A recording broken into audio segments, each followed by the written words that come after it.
How's it going, everybody? Thank you so much for tuning into this video. I'd like to start off by saying, I've only been doing these videos for 5 months, and we just hit 400 subscribers.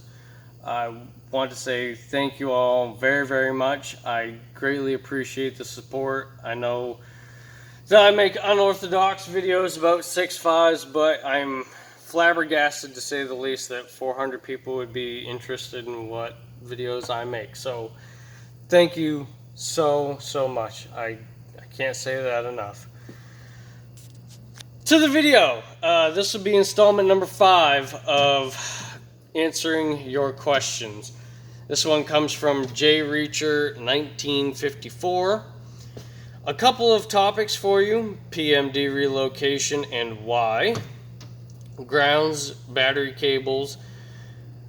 As you know, these trucks suffer from electrical gremlins, 94 and on, and these two things are notorious for causing a surprising number of issues you would think nothing to do with, what it's doing. Maybe something you've run into that nobody else could figure out. I seriously doubt that. As long as these trucks have been around, I imagine that everybody, at least there are some people, at one course of time, somebody's figured out the problem, no matter what the problem was.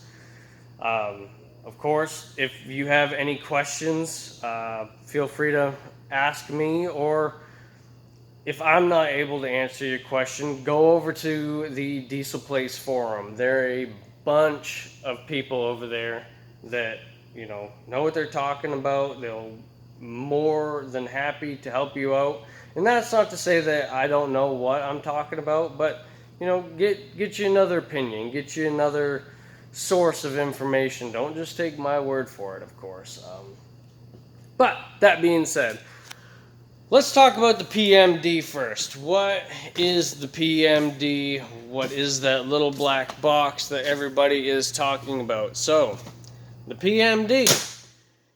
The PMD is pump mounted driver, what that acronym is, also known as an FSD, a fuel system driver.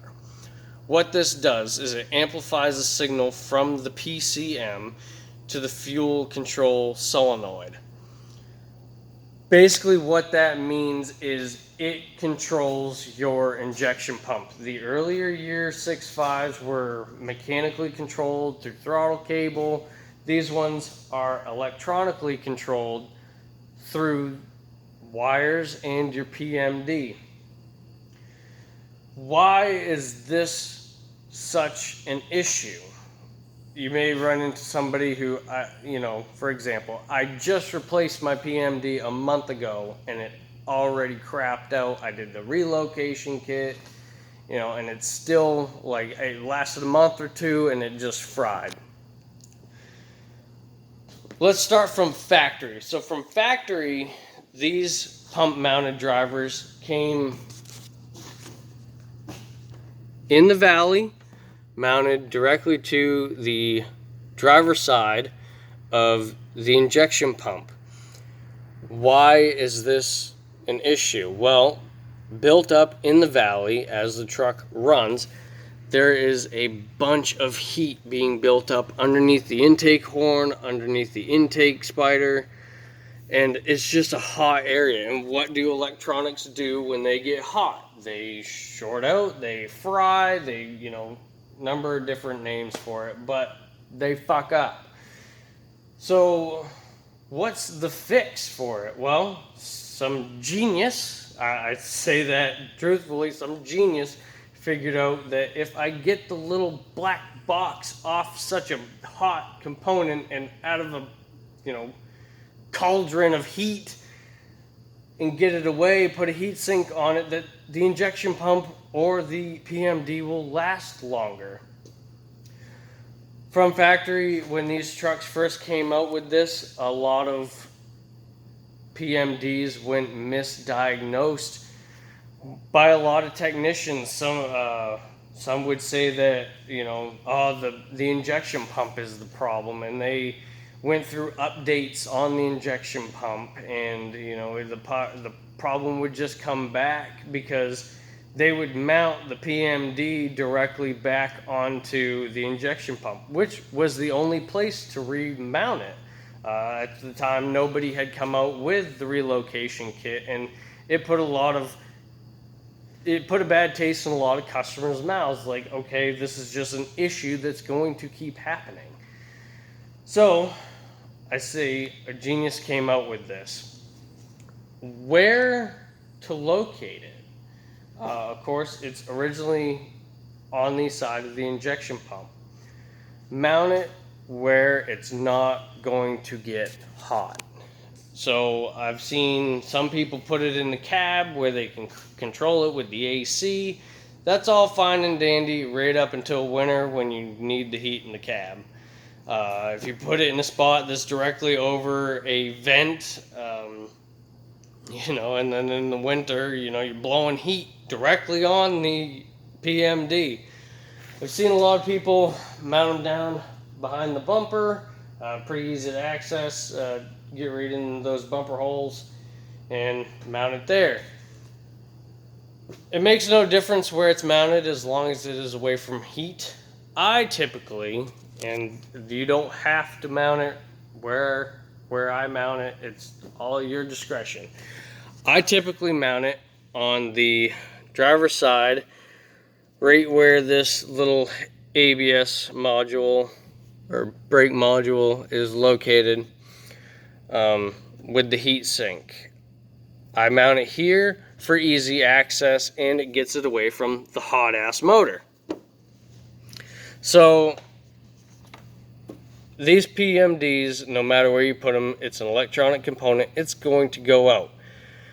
If this were to go out on me, being mounted right where it is, I can take another PMD that I keep in my glove box and drop it right down the side of that heat sink and plug it in with little issue and get to where I need to go. So yeah, that's right where I mount it. Never had an issue with them being mounted right there. I've also seen people put the heat sink on these two bolts for the intake horn and mount the PMD on top of it. And what this heat sink does is it allows air to flow through these little fins right here and essentially cool this heat sink down, cooling the PMD down. It makes no difference where you put it as long as it is away from heat.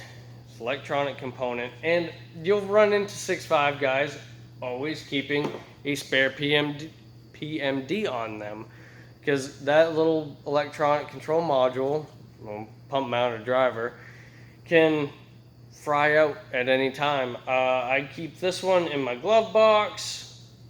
Keep a little number 9 resistor in there. That one has a number 5 resistor. If I need to do a video on resistors, of course, I'll make that one for you guys if you want. But that is the PMD. You may also run into people that, hey, I just replaced my PMD a month ago and it's fried. Maybe you bought a faulty or a cheap PMD. I always say, get the best bang for your buck, but that's not something that I just want to keep spending money on. Luckily I put that PMD in about a year and a half ago, and I've never had an issue out of it. And I just changed it when I did my injection pump solenoid, when I did my optical bump, or the optical sensor. I'm sorry. And then I just keep that spare on me. It's pretty common practice for any 6.5 owner to keep a spare PMD on them. I don't know any other 6.5 owner that doesn't. That's just what I've run into. So as far as PMD goes, they can really cause some weird acting issues. personal experience, you'd be driving down the highway and the truck just cut off.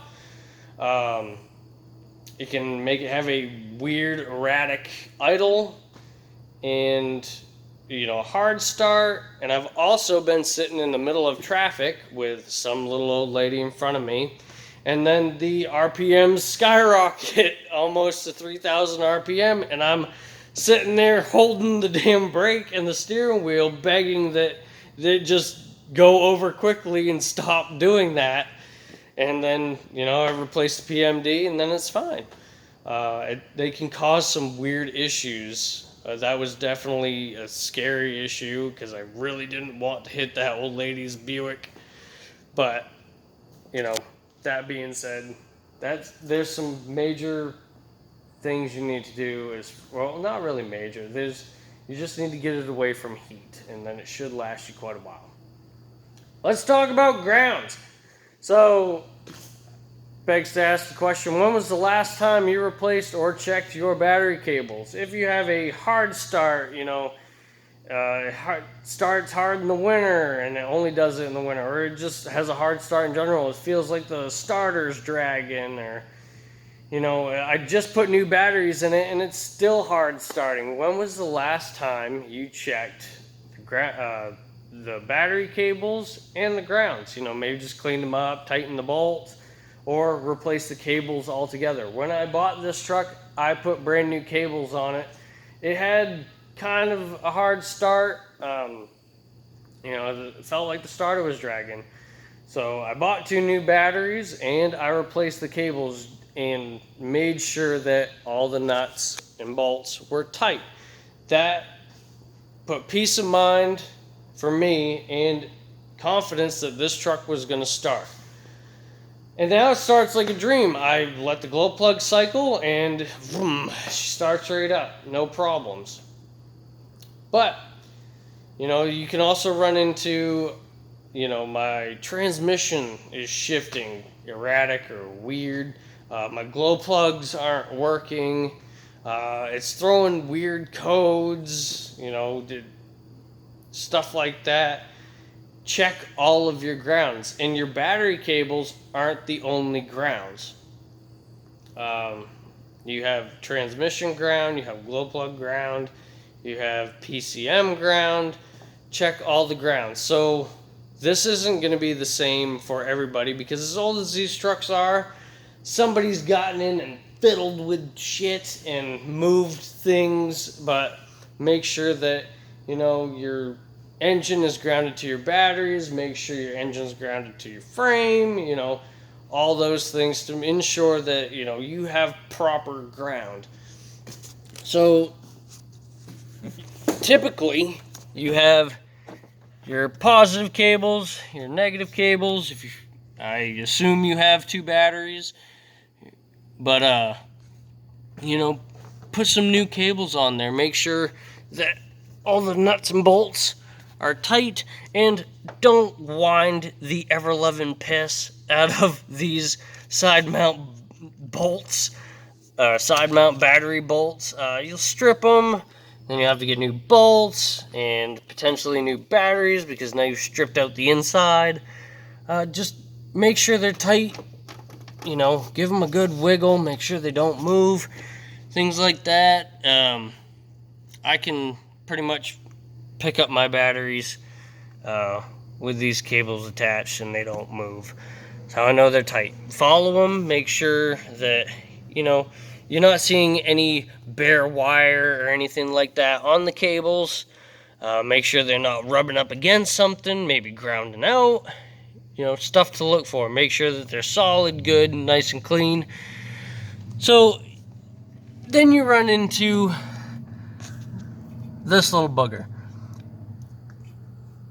One of these wires is a ground for the TCM, and it goes into your main wire and harness. Glow plug ground, PCM ground, stuff like that. This is typically the ground to look for if you're having those sort of issues. Now, that being said, somebody may have moved 1 or 2 of these grounds. Maybe they found a new stud that they just wanted to put it on. you know, something like that. And that's why I say mine is just an example. You know, I typically just try to take care of my grounds and cables. If it's throwing a weird code, that's the first thing I check, is all my grounds are clean, all they're tight.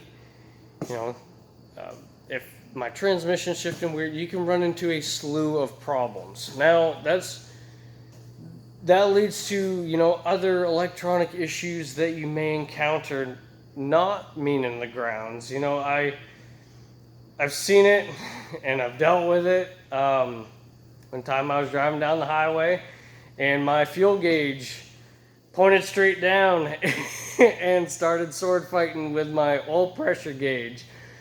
I started, you know, looking at, you know, what could it be. I started jiggling some wires, and then I got to the alternator and found that the plug on the back of the alternator was just a little loose. Bent the prongs, made sure that connection was nice and tight. Now it doesn't do it anymore. You know, there's just a bunch of weird things that you can run into with dealing with grounds, electronic components, so on and so forth. So just do your proper maintenance. You know, just make sure that, you know, you're not grounding anything out, shorting anything out, anything like that. If you have any questions, comments, concerns, please feel free to get a hold of me via, you know, down in the comments below, or my Facebook or my Instagram. I'll leave those in the description box, and, you know, or go over to the Diesel Place forum. There are a bunch of intelligent people over there that will be more than happy to help you out with your truck or any problem that you're running into. A bunch of intelligent people over there. I give credit where credit is due. They know, you know, exactly what they're talking about. I've run into a few issues that I didn't necessarily know, and I've gone over, asked a couple questions, and voila, they put me right where I needed to be to figure it out. We are all here to help each other out. So, that being said, I believe that will be the end of this one.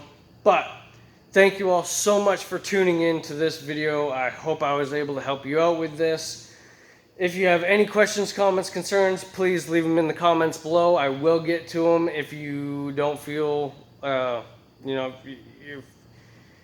if you don't want to leave them down in the comments below for everybody to see, please get a hold of me via Facebook, Instagram. Facebook's just my name. Instagram's just P_95, 7795. I'm sorry. Or get a hold of me of IDI Legends on Facebook and Instagram as well. If, you know, if you're interested in trucks like this or other IDI trucks, we have everybody send in their IDI project. Doesn't matter what it looks like, doesn't matter if it's running, if it's got an IDI in it and you're proud of it and you want to show it off, please send it in. We'll be more than happy to post it. My wife has been busy because you guys have been sending them in non-stop, and where I'm at work, you know, she has been posting them all, so big shout out to my wife. If you're interested in any IDI merch, please consider stopping by the IDIlegends.com. Pick you up a hat, a couple stickers, shirt. You know, thank you all so much for the support. I greatly appreciate it. That being said, with the international shipping, it's not set up yet. Please bear with us on that. I know we've had to refund a couple people's orders, and, you know, it's unfortunate. I'm sorry, but please bear with us. We are trying to get that sorted out. So, thank you all so much for watching. Please consider hitting the like button, and I'll see you in the next one. Take care, legends.